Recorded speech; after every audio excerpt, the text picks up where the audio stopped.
Merci Dominique. Bonjour à tous. J'espère que vous allez bien. Ce matin, on va se plonger dans la lettre que Paul adresse à l'Église de Rome. Donc, vous pouvez ouvrir vos Bibles dans Romains 8.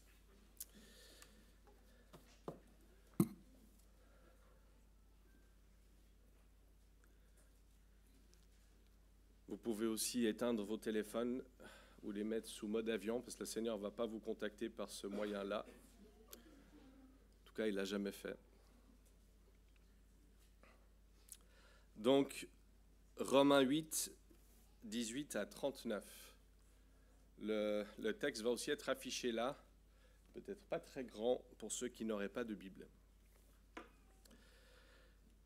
J'estime que les souffrances du moment présent ne sont pas dignes d'être comparées à la gloire qui va être révélée pour nous. De fait, la création attend avec un ardent désir la révélation des fils de Dieu. En effet, la création a été soumise à l'inconsistance, non de son propre gré, mais à cause de celui qui l'y a soumise. Toutefois, elle a l'espérance d'être elle aussi libérée de l'esclavage de la corruption pour prendre part à la glorieuse liberté des enfants de Dieu. Or, nous savons que jusqu'à maintenant, la création tout entière soupire et souffre les douleurs de l'accouchement. Et ce n'est pas elle seule qui soupire, mais nous aussi, qui avons pourtant dans l'esprit un avant-goût de cet avenir, nous soupirons en nous-mêmes en attendant l'adoption, la libération de notre corps. En effet, c'est en espérance que nous avons été sauvés. Or, l'espérance qu'on voit n'est plus l'espérance. Ce que l'on voit, peut-on l'espérer encore? Mais si nous espérons ce que nous ne voyons pas, nous l'attendons avec persévérance. De même, l'Esprit aussi nous vient en aide dans notre faiblesse. En effet, nous ne savons pas ce qu'il convient de demander dans nos prières. Mais l'Esprit lui-même intercède pour nous, par des soupirs, soupirs que les mots ne peuvent exprimer. Et Dieu qui examine les cœurs, qui sait quelle est la pensée de l'Esprit, parce que c'est en accord avec lui qu'il intercède en faveur des saints. Du reste, nous savons que tout contribue au bien de ceux qui aiment Dieu, de ceux qui sont appelés conformément à son plan. En effet, ceux qu'il a connus d'avance, il les a aussi prédestinés à devenir conformes à l'image de son Fils, afin que celui-ci soit le premier-né d'un grand nombre de frères. Ceux qu'il a prédestinés, il les a aussi appelés. Ceux qu'il a appelés, il les a aussi déclarés justes. Et ceux qu'il a déclarés justes, il leur a aussi accordé la gloire. Que dirons-nous donc de plus? Si Dieu est pour nous, qui sera contre nous? Lui qui n'a pas épargné son propre Fils, mais qui l'a donné pour nous tous, comment ne nous accorderait-il pas aussi tout avec lui? Qui accusera ceux que Dieu a choisis? C'est Dieu qui les déclare justes. Qui les condamnera? Jésus-Christ est mort, bien plus il est ressuscité, et il est à la droite de Dieu, et il intercède pour nous. Qui nous séparera de l'amour de Christ? Serait-ce la détresse, l'angoisse, la persécution, la faim, le dénuement, le danger ou l'épée?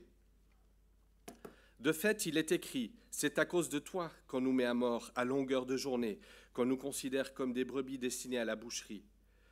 Au contraire, dans tout cela, nous sommes plus que vainqueurs grâce à celui qui nous a aimés. En effet, j'ai l'assurance que ni la mort, ni la vie, ni les anges, ni les dominations, ni le présent, ni l'avenir, ni les puissances, ni la hauteur, ni la profondeur, ni aucune autre créature ne pourra nous séparer de l'amour de Dieu manifesté en Jésus-Christ notre Seigneur. Jusqu'ici la lecture de la parole de Dieu. Je pense qu'avec ce texte-là, au début je voulais juste Romains 8, 28, toute chose concourt pour le bien, puis après en prenant tout ce qu'il y avait autour, chaque fois j'ai élargi le texte, et je crois qu'on aurait de quoi faire une série de prédications pendant 2 mois, je pense. Donc on va vraiment survoler ce passage. Dans les versets qui précèdent, l'apôtre Paul souligne l'importance de vivre selon l'Esprit, de se laisser conduire par lui, Et il nous exhorte à plus suivre les désirs de la chair, plus suivre les désirs de notre nature propre, notre nature humaine, plus suivre nos désirs charnels qui nous dominaient avant notre rencontre avec Christ. J'ai donné ce titre à ce partage, « Plus que vainqueur, la certitude de la gloire à venir ». Et maintenant, on va prendre le temps justement d'examiner ce texte, ou du moins certaines parties de ce texte. Et commençons par ce verset. « J'estime que les souffrances du moment présent ne sont pas dignes d'être comparées à la gloire qui va être révélée pour nous. » Paul, ici, établit un contraste puissant entre les souffrances qu'on peut vivre aujourd'hui et la gloire future qui est promise aux enfants de Dieu. Il est bien placé pour ne pas minimiser les souffrances que nous vivons, nos réalités, mais il nous invite à les considérer à la lumière de la gloire incomparable qui nous attend. Les souffrances qu'on vit aujourd'hui, elles peuvent être intenses, elles peuvent être déchirantes. Certains doivent affronter des maladies chroniques, d'autres des douleurs physiques incessantes, d'autres luttent contre la dépression, d'autres contre l'abandon, le rejet. Peut-être certains d'entre nous avons des difficultés relationnelles ou des difficultés familiales, sans parler de difficultés financières. Et chacun d'entre nous pourrait ajouter quelque chose à cette liste-là. Mais on pourrait passer un beau moment en ajoutant les souffrances que nous vivons ici-bas et les combats qu'on endure au quotidien. Et ces souffrances, parfois, peuvent nous paraître comme ce brouillard qui engloutit tout, comme en hiver ici à Genève, où on ne voit pas le soleil pendant des semaines, où il fait froid. Enfin, s'il y a de la bise, il n'y a pas de brouillard, mais le soleil est invisible, tout nous semble glacial, et ça nous pénètre jusqu'aux os. Tout est sombre, tout est pesant. Mais Paul nous rappelle une vérité essentielle. La vérité, c'est qu'au-dessus de ce brouillard, le soleil, il est toujours là. Le soleil est toujours là, il brille toujours. Et si on monte en altitude, comme si on monte au Salève, souvent on est au-dessus du brouillard, il fait beau, la température est différente, la vision est complètement différente. Au-delà, il est là, Dieu, au-delà de nos souffrances présentes, et cette lumière nous attend. Et je ne sais pas si vous avez remarqué, il n'y a pas que les êtres humains qui souffrent et qui gémissent sous le poids de ce monde déchu. Je ne sais pas si tu as remarqué dans le texte. De fait, la création attend avec un ardent désir la révélation des fils de Dieu. En effet, la création a été soumise à l'inconsistance non de son propre gré, mais à cause de celui qui l'a soumise. Toutefois, elle a l'espérance d'être, elle aussi, libérée de l'esclavage de la corruption pour prendre part à la glorieuse liberté des enfants de Dieu. Or, nous savons que, jusqu'à maintenant, la création tout entière soupire et souffre des douleurs de l'accouchement. La création souffre aussi des conséquences du péché de l'homme et de sa rébellion contre le Créateur. Elle subit les effets dévastateurs de la chute, non pas parce qu'elle a une responsabilité, non pas parce qu'elle aurait fait quelque chose de faux, non pas par sa propre faute, mais simplement parce que l'homme s'est détourné de Dieu. Et on parle souvent de la chute de l'homme dans le jardin d'Éden, mais il est important de comprendre que ce n'est pas uniquement l'humanité qui a été touchée. C'est toute la création qui a été entraînée dans une sorte de corruption. Rien n'a été épargné. Et depuis ce jour, le monde entier est marqué par la souffrance, par la dégradation et par la mort. tu trouveras dans aucun bouquin d'histoire une période de l'humanité qui a été une paix parfaite, qui a été quelque chose d'idyllique, qui a été quelque chose de magnifique. Tu ne trouveras pas ça. Le sol auparavant qui produisait des fruits en abondance est maintenant soumis à la dure loi du labeur, même si en Suisse, on ne se rend pas forcément compte, mais il y a des gens qui travaillent la terre et qui la travaillent dure. Le travail pour nous tous, ou pratiquement nous tous, est devenu pénible. Et la terre, elle produit quoi? Des épines et des ronces. On peut le voir dans Genèse 3, 17 à 18. L'harmonie initiale a été brisée et la création tout entière gémit sous le poids du péché. Il est écrit « Or nous savons que jusqu'à maintenant, la création tout entière soupire et souffle les douleurs de l'accouchement. »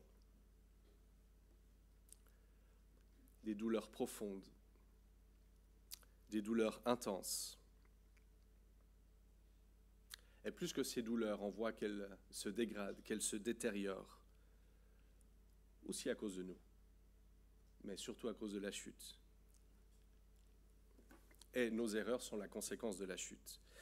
Et la création attend aussi, elle attend avec un ardent désir la révélation des fils de Dieu et l'espérance d'être aussi libérée de l'esclavage de la corruption pour prendre part à cette lumière, à ce qu'on espère, à la glorieuse liberté des enfants de Dieu. Et c'est intéressant de voir que la création va être régénérée quand? Lorsque Jésus reviendra. Oui, on doit prendre soin de la planète. Oui, on doit faire attention. Mais la restauration viendra pleinement qu'avec le retour de Christ. Et pourquoi cette image de soupir et de douleur de l'accouchement? Je l'ai vécu 3 fois avec mon épouse, pas moi-même, évidemment. Est-ce que les douleurs de l'accouchement sont en règle générale des douleurs de désespoir?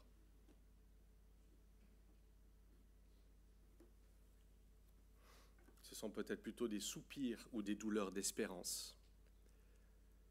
Des soupirs et des douleurs qui annoncent une délivrance, qui annoncent une restauration, la glorification et qui annoncent un heureux événement.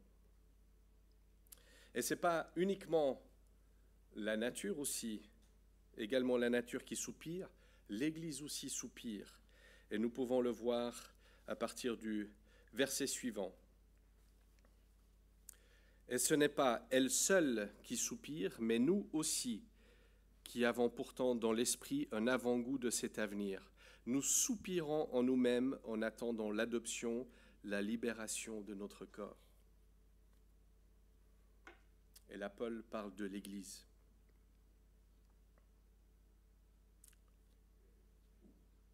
Des soupirs d'espérance, pourquoi?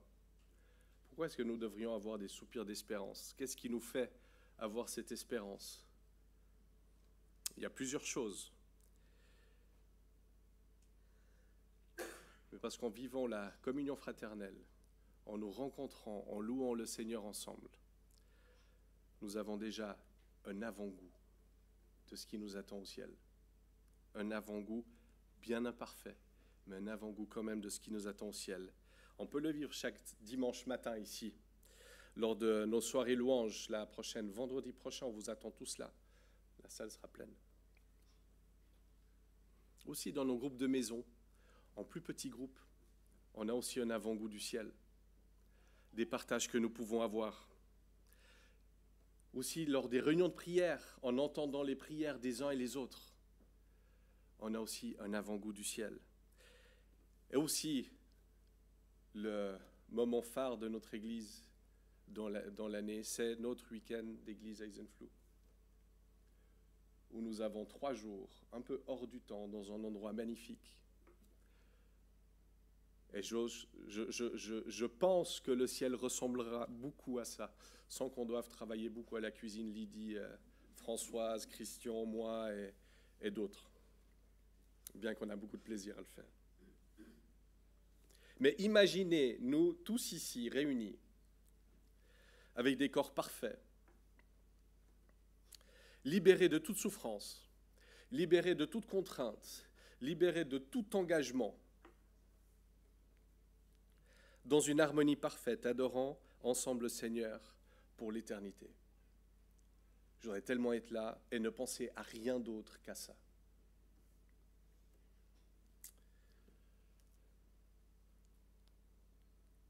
Le verset 24 dit, « En effet, c'est en espérance que nous avons été sauvés. Or, l'espérance qu'on voit n'est plus de l'espérance. Ce que l'on voit, peut-on l'espérer encore? Mais si nous espérons ce que nous ne voyons pas, nous l'attendons avec persévérance. » Quelle est ton espérance ce matin? Pas celle de ton voisin, la tienne.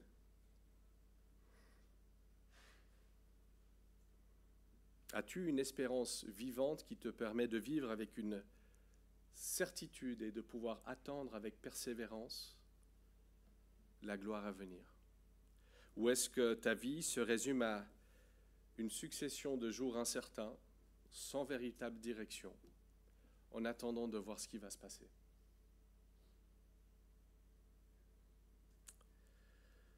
Nous qui avons été sauvés, peut-être ceux qui ne connaissent pas encore Dieu, nous qui avons été sauvés, on lutte encore contre le péché. Et nous faisons encore le mal.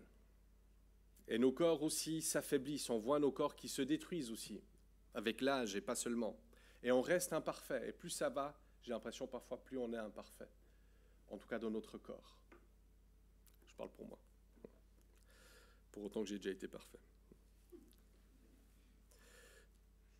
Mais une chose est certaine, malgré nos faiblesses, nous avons cette espérance glorieuse qui nous attend, une promesse inébranlable qui dépasse toutes nos limitations présentes.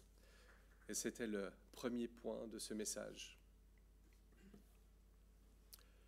La souffrance, mais pas n'importe comment.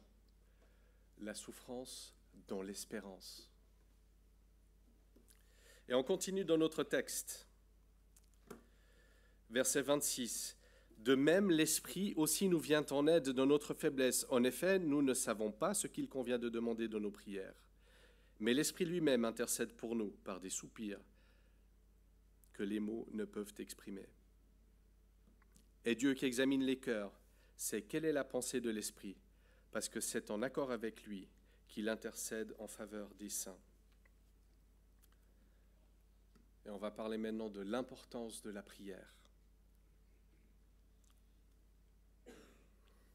Au milieu de cette rébellion, conséquence de cette souffrance, conséquence de notre rébellion envers Dieu, qu'est-ce qu'il fait Dieu? Est-ce qu'il nous abandonne? Est-ce qu'il nous laisse tomber? Est-ce qu'il dit, bon, tu as voulu faire ton choix, maintenant, débrouille-toi? Non, il ne nous laisse pas seuls. Dans nos faiblesses, nous sommes assistés et entourés par qui? Par le Saint-Esprit. Et nos faiblesses sont multiples, les amis. En tout cas, les miennes sont multiples.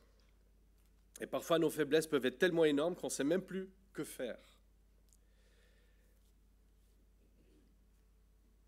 Des faiblesses psychiques, physiques, émotionnelles, morales. Et vous savez quoi? Plus on s'approche de Dieu, plus on se rend compte de l'ampleur de nos faiblesses, de nos manquements. Et combien de fois je demande pardon à Dieu pour des choses que je ne devrais pas faire, pour des péchés, et je continue à les faire peu de temps après. Et qu'est-ce que fait Dieu dans ces cas de figure-là? Il ne nous accable pas. Il nous aide, il nous interpelle par son Saint-Esprit. Et c'est pour ça que nous insistons sur l'importance de la prière dans notre Église. On va être honnête, on a encore du boulot. On a changé les horaires. Il y aura aussi une réunion de prière spéciale d'une demi-heure pendant ce mois de février, juste après le culte. Je sais que beaucoup de vous prient à la maison, priez dans les groupes de maison. Mais on a encore du travail pour qu'on soit véritablement une église qui prie. Souvent, nous demandons que l'on prie pour nous.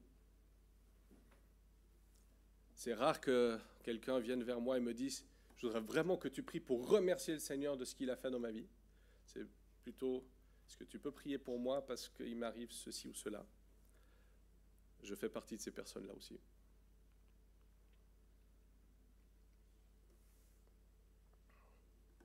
As-tu remarqué ce qui est indiqué dans ces versets ?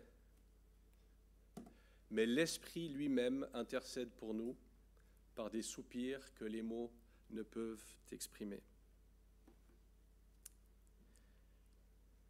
Si nous avons du mal à prier, cela devrait nous interpeller. On ne sait pas toujours quoi demander au Seigneur, ni comment demander. Et en fait, on ignore la plupart du temps ce qui est le meilleur pour nous quand on prie. Souvent, on prie pour que le Seigneur nous montre quelles sont ses voies. Est-ce que c'est juste ce que je suis en train de demander? Est-ce que c'est juste ce que je suis en train de penser?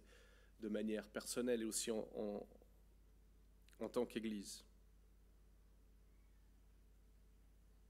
Mais nous sommes assistés, on l'a vu. Et dans ces versets, nous voyons que Dieu lui-même prie pour nous. Le Saint-Esprit intercède pour nous, mais pas uniquement. Au verset 34, il est écrit « De plus, Jésus-Christ, à la droite du Père, intercède aussi pour nous. » Qu'est-ce que vous pensez? Si deux membres de la Trinité prient pour nous, est-ce qu'on peut encore considérer la prière comme étant secondaire dans l'Église? Si deux membres de la Trinité prient pour nous, est-ce que vous ne pensez pas que la prière devrait être une priorité dans nos vies?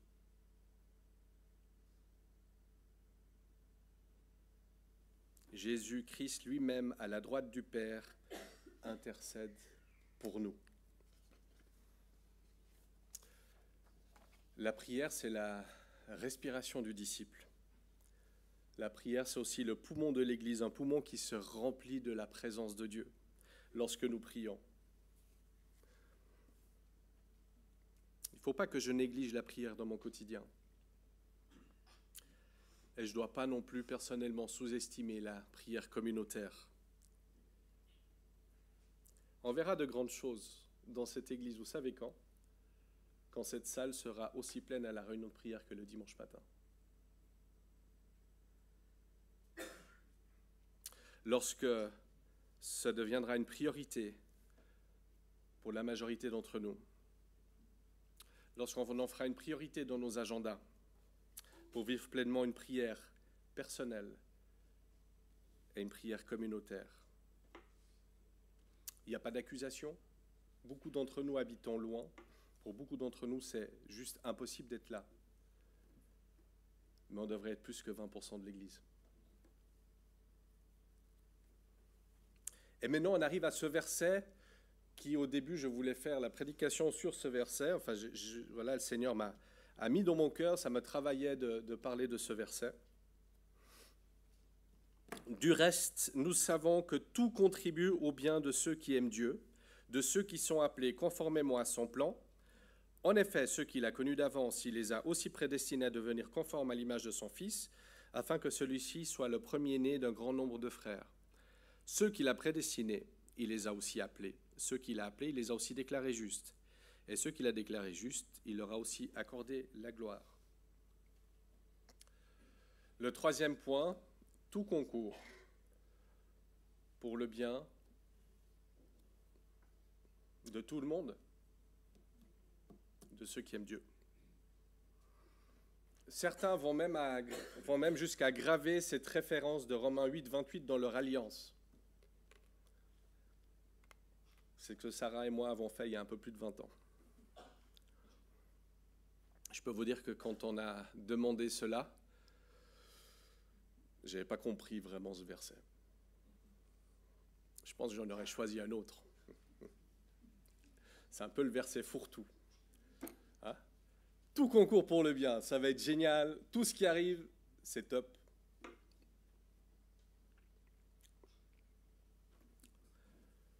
On va voir ce qu'il veut dire. Qu'est-ce qu'est notre bien selon Dieu? Est-ce que c'est une bonne situation familiale, une bonne situation financière, une bonne situation professionnelle, une bonne situation relationnelle, l'absence de problèmes, de douleurs ou de luttes? C'est ça notre bien? Enfin, pour moi, c'est une description qui m'irait déjà super bien. Je pourrais m'arrêter là.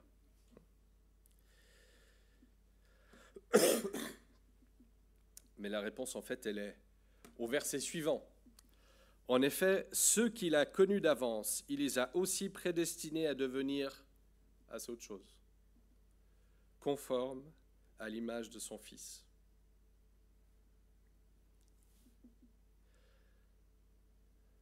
On est des disciples de Christ. Un disciple, il veut faire quoi? Il veut ressembler à son maître. Notre bien suprême, c'est de devenir comme lui. C'est de lui ressembler. Notre bien, c'est Christ lui-même, sa présence et son œuvre en nous. Et tant que nous serons sur cette terre, on va traverser des tribulations, on va traverser des épreuves, et parfois même des circonstances qui, d'un point de vue humain, semblent insupportables et désastreuses. Et c'est la question que je vous ai posée au début. Est-ce que toutes les choses contribuent au bien de tout le monde? Non. Ce verset s'adresse exclusivement à ceux qui aiment Dieu et à ceux qui lui appartiennent. Ce n'est pas la servette qu'on décide ça, c'est la parole de Dieu qui le dit. Si tu n'as pas encore donné ta vie à Christ, cette promesse ne s'applique pas à toi.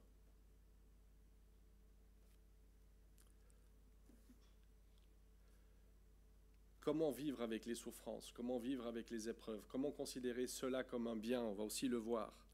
Et on va déjà aussi voir ce que disait l'apôtre Paul de Romains 5, 3 à 4. Bien plus, nous sommes fiers même de nos détresses, sachant que la détresse produit la persévérance, la victoire dans l'épreuve, et la victoire dans l'épreuve, l'espérance. Je l'ai déjà dit plusieurs fois.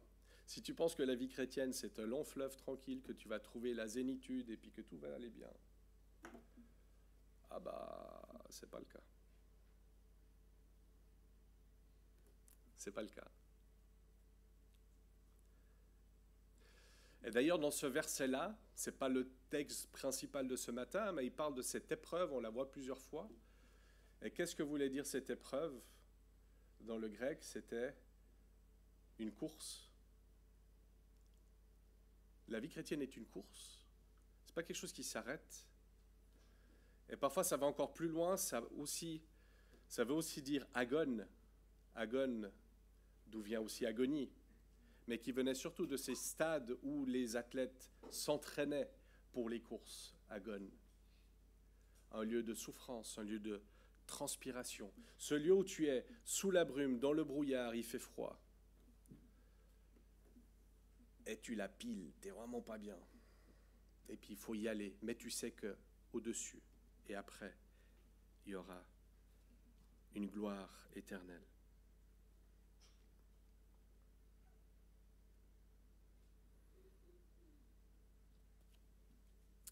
Beaucoup ici à la Servette ont vécu et vivent encore des souffrances profondes et durables. Je n'ai pas des réponses pour vous dire pourquoi cela t'arrive. Mais ce que je sais, c'est que tout concourt à te rapprocher de Dieu. Et tout concourt et tout contribue à ton bien, c'est-à-dire ta sanctification. Est-ce que c'est des punitions que Dieu nous donne? Non. Non. Ça ne fonctionne pas comme ça avec Dieu. Plus tu fais des choses mauvaises, plus ça va aller mal pour toi. Souvent, si ça va mal, c'est plutôt les conséquences de ce que tu fais. Mais ce n'est pas Dieu. Mais les épreuves sont un moyen par lequel Dieu nous façonne pour nous rendre toujours plus conformes à l'image de Christ.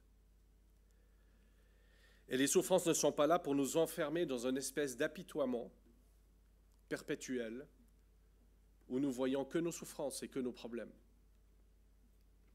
Non, elles sont là pour nous transformer de plus en plus, pour que nous reflétions davantage Christ. Et en fait, elle nous aide aussi à nous détacher des choses d'ici-bas. Ça m'est déjà arrivé dans des moments de maladie ou des moments où je n'allais pas très bien, de me dire, ouais, je me réjouis quand même plus tard, ça sera quand même beaucoup mieux que maintenant. Et tout devient un peu terne tout autour. Et on se réjouit de l'expérience glorieuse que nous avons, de cette espérance, de cette gloire à venir où nous serons enfin en présence de Dieu. Qu'est-ce qui contribue à notre bien? La première chose, c'est le sacrifice de Jésus, qui nous sauve et qui nous donne accès à une vie éternelle. La deuxième chose, ce sont les épreuves qui contribuent à notre bien. On en a parlé. Et une autre chose aussi qui contribue à notre bien, c'est la présence du Saint-Esprit, qui nous fortifie, qui intercède pour nous dans la prière.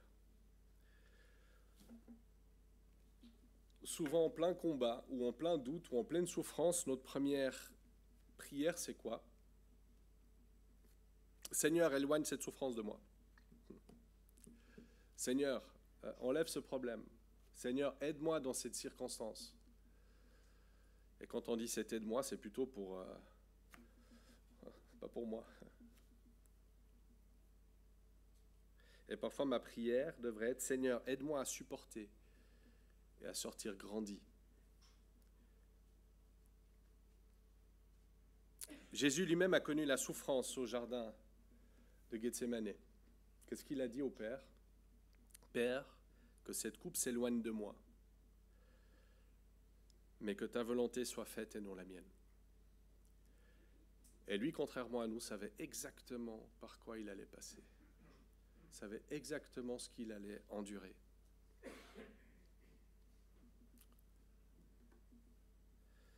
Prenons l'image du sculpteur par rapport aux épreuves. Quelle que soit la matière, il va faire quoi? Il va taper. Il va enlever de la matière. Il va enlever des imperfections. Pas en 2 fois, pas en 3 fois. Parfois, c'est un travail de longue haleine. Jusqu'à quoi? Jusqu'à révéler la beauté de la pièce qu'il aura terminée. Et aussi, si les épreuves nous rapprochent du Maître et nous poussent à l'écouter, nous poussent à le ressembler, souvent nous arrêtent. Ce passage nous parle aussi de prédestination et de l'omniscience de Dieu. Plusieurs passages nous parlent de ça dans les Écritures. Le psaume 139, même avant la formation du monde, Dieu nous connaissait déjà et nous aimait déjà. Est-ce que, on ne va pas traiter ce sujet ce matin, mais est-ce que ceci veut dire que tout le monde va être sauvé? Non. Non, malheureusement pas. Le salut est réservé à ceux qui ont reconnu Jésus-Christ comme leur Seigneur et Sauveur. Et ce n'est pas une question à prendre à la légère. Il va de l'éternité de ceux qui refusent de fléchir le genou devant Dieu. Si c'est ton cas, tu t'exposes à une condamnation éternelle. Éternelle. Et ceux qui appartiennent à Dieu peuvent lire ces versets avec une pleine assurance. Ceux qui appartiennent à Dieu, je répète, peuvent lire ces versets avec une pleine assurance. Que dirons-nous donc de plus? Si Dieu est pour nous, qui sera contre nous? Lui qui n'a pas épargné son propre Fils, mais qui l'a donné pour nous tous, comment ne nous accorderait-il pas tout aussi avec lui? Qui accusera ceux que Dieu a choisis? C'est Dieu qui les déclare justes. Qui les condamnera? Jésus-Christ est mort, bien plus, il est ressuscité, il est à la droite de Dieu, et il intercède pour nous. Qui nous séparera de l'amour de Christ? Serait-ce la détresse, l'angoisse, la persécution, la faim, le dénuement, le danger ou l'épée? De fait, il est écrit, c'est à cause de toi qu'on nous met à mort à longueur de journée et qu'on nous considère comme des brebis destinées à la boucherie. Au contraire, dans tout cela, nous sommes plus que vainqueurs grâce à celui qui nous a aimés. En effet, j'ai l'assurance que ni la mort, ni la vie, ni les anges, ni les dominations, ni le présent, ni l'avenir, ni les puissances, ni la hauteur, ni la profondeur, ni aucune autre créature ne pourra nous séparer de l'amour de Dieu manifesté en Jésus-Christ notre Seigneur. C'est magnifique, hein? C'est le dernier point, la victoire assurée en Christ. C'est un des passages les plus puissants de l'Écriture, comme un hymne à la victoire de Jésus-Christ. Et je reviens à moi. Est-ce que je fais du mal? Oui. Est-ce qu'il y a des choses contre lesquelles je lutte quotidiennement et qui n'honorent pas Dieu? Oui. Je ne dis pas juste parce que je suis devant vous et ce n'est pas de la fausse modestie, c'est le cas. C'est vraiment le cas. Et chacun de nous peut réfléchir aux domaines de notre vie qui ne sont pas encore pleinement soumis à Dieu. Parfois, il y a des choses très évidentes. Puis parfois, il y a d'autres choses qui sont cachées. Dans mon cas, c'est probablement des choses qui sont cachées et vous n'auriez aucune idée de ce que c'est.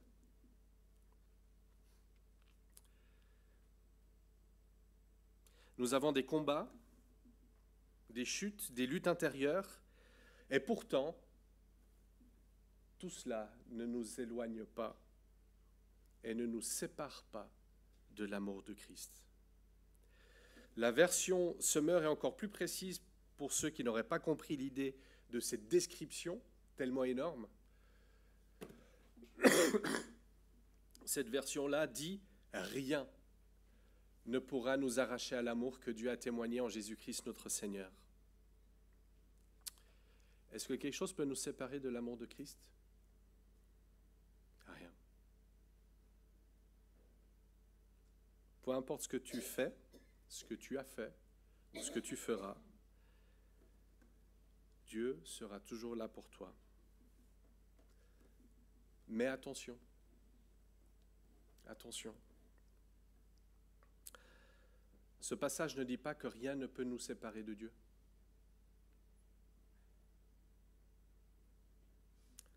Il ne nous dit pas que rien ne peut nous séparer de Dieu. Il nous dit simplement que rien ne peut nous séparer de son amour. Il y a des choses qui nous éloignent pas de son amour, mais qui nous éloignent de sa présence. Qui nous éloignent d'une communion avec lui. Oui, Dieu est amour, Dieu est bon, mais Dieu est saint. Tu peux choisir de vivre comme tu veux.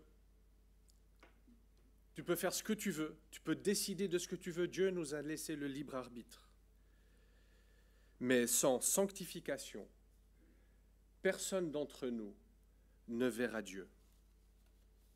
Sans sanctification, personne d'entre nous verra Dieu. L'amour de Dieu est toujours disponible pour toi, mais la présence de Dieu, sans sanctification, tu ne peux pas l'avoir. Hébreux 12, 14. L'amour de Dieu est inconditionnel, mais notre accès à la présence dépend de notre marche dans la sainteté. Et comment obtenir cette sanctification? La Bible nous dit que ce n'est pas par les œuvres que nous sommes sauvés, ce n'est pas parce que nous allons faire, parce que fatalement, à un moment ou à un autre, même presque d'une heure à une autre, on va faire une erreur, on va penser quelque chose qu'il ne fallait pas, quelque chose que Dieu aura en horreur. Donc, il n'y aurait pas de solution. Et comment être saint? C'est par la victoire de Jésus-Christ sur la croix. Et cette victoire veut dire quoi?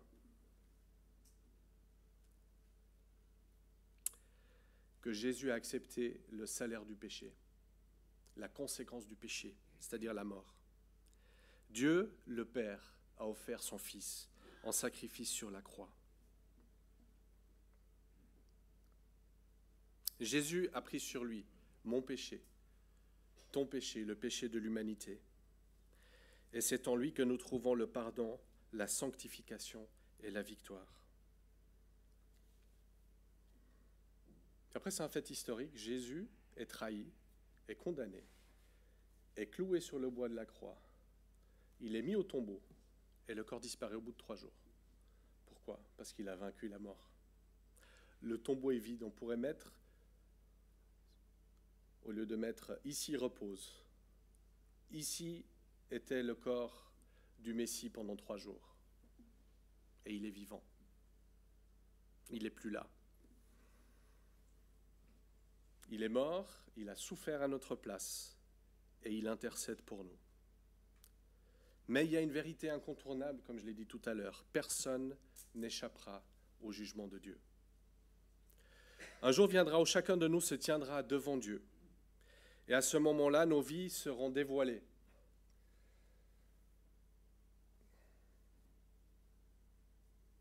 Je ne me réjouis pas.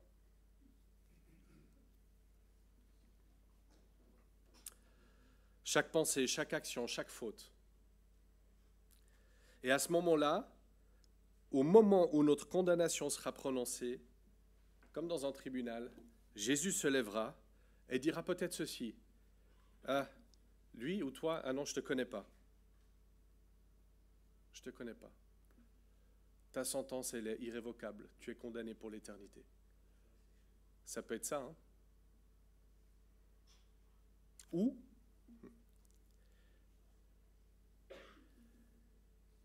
j'ai tout payé pour toi, Adam ou Jean.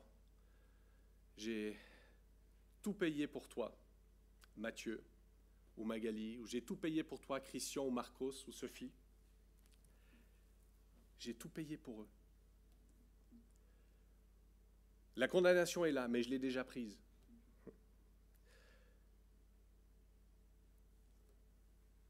Leurs noms et nos noms sont inscrits dans le livre de vie. Et il dira, leurs noms sont inscrits dans le livre de vie, car ils m'ont reconnu comme Seigneur et Sauveur de leur vie. Et toi, ton nom, où est-ce qu'il se trouve? Est-il inscrit dans le livre de vie?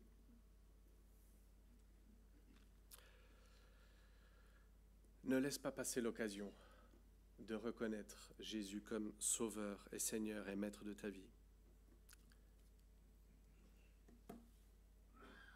Qu'est-ce qu'on a vu ce matin? La première chose, c'est qu'il y a de la souffrance. Mais on sait que cette souffrance ne sera pas permanente. On sait que cette souffrance ne sera pas durable. On sait que cette souffrance sera peut-être longue quand même un peu pour nous qui sommes humains, mais qu'il y a une espérance glorieuse après. Et les épreuves sont réelles, elles sont fortes, mais elles ne sont aucunement comparables à la gloire à venir. Même la création se réjouit d'être restaurée. L'importance de la prière.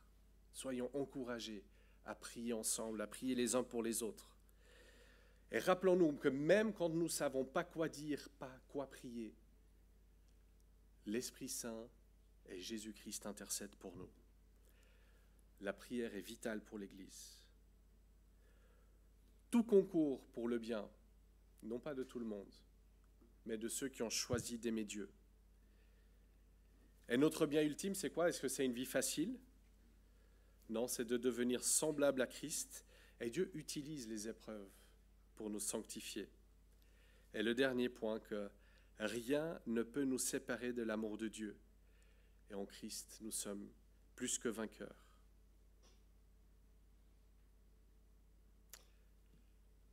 Je ne vous connais pas tous. Et même parfois ceux qu'on connaît, on ne les connaît pas. Je ne sais pas si ton nom est inscrit dans le livre de vie.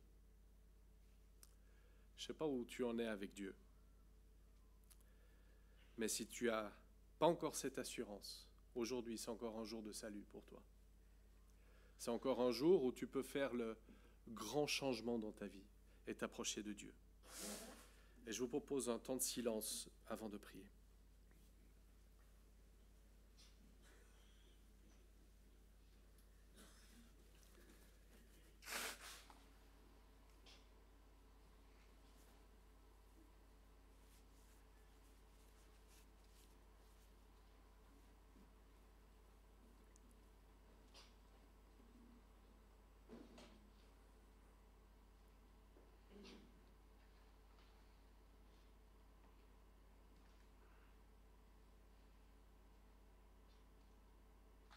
Ouais, Seigneur Jésus, tu nous sondes, tu nous connais, tu connais nos cœurs.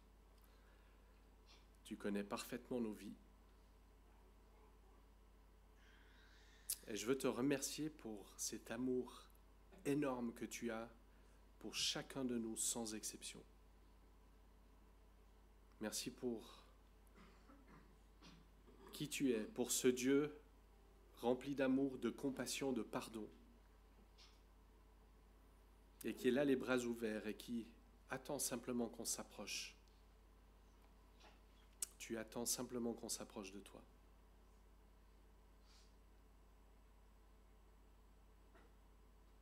Merci aussi pour ta justice. Merci pour ce Dieu de sainteté que tu es également.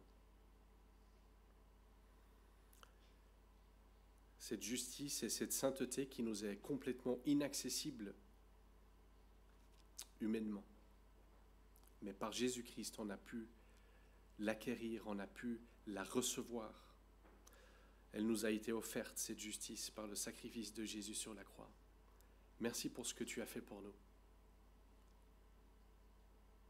Oui, Seigneur, toutes les choses concourent pour le bien de ceux qui aiment Dieu. Aide-moi à le vivre réellement, à l'accepter aussi, à accepter ces moments où tu tailles dans ma vie, où tu veux me former, où tu permets que je traverse des épreuves, Seigneur. Aide-moi à être reconnaissant pour ces moments-là, ces moments particuliers qui nous rapprochent de toi. Je prie pour chacun d'entre nous ici ce matin, Seigneur.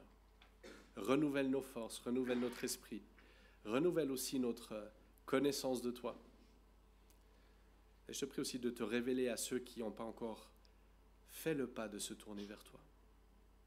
Travaille les cœurs, ne les laisse pas tranquilles, Seigneur, jusqu'à ce qu'ils t'appartiennent. Merci pour toutes tes grâces envers nous. Au nom de Jésus. Amen. Que le Seigneur vous bénisse.